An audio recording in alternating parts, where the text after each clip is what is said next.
So you mentioned the issue of an approval by the parliament, to provide aircraft. First and foremost, Mr. President is, in the first instance, a citizen of this country.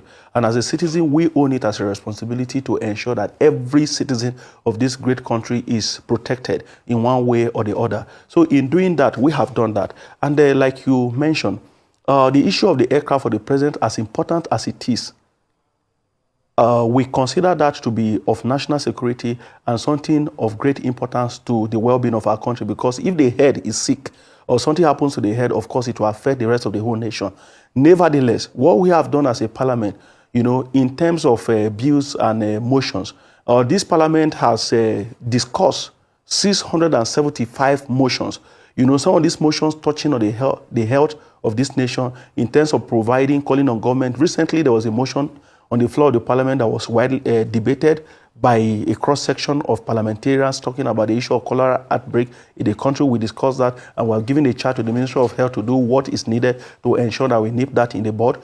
We, as a parliament, have ensured, that we hold the executive accountable in providing critical infrastructure as far as this country is concerned. You see, every day we are discussing the issue of roads. Our committee on works led by Right Honorable Tunde Akin Alabi, they are traveling across the country every day to ensure that contracts have been awarded for provision of infrastructure in the country are being addressed. And you can see, if you travel by road like I always do, you see a wide network of roads across the country. If you are traveling from Abuja through Kefi, Akwanga to Makurdi to Enugu, you see that much is being done.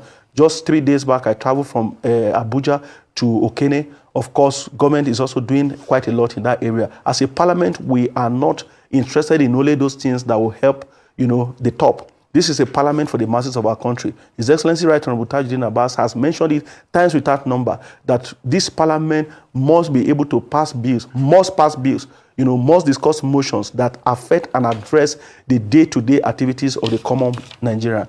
And that, I think, we are doing. And we'll continue to do that.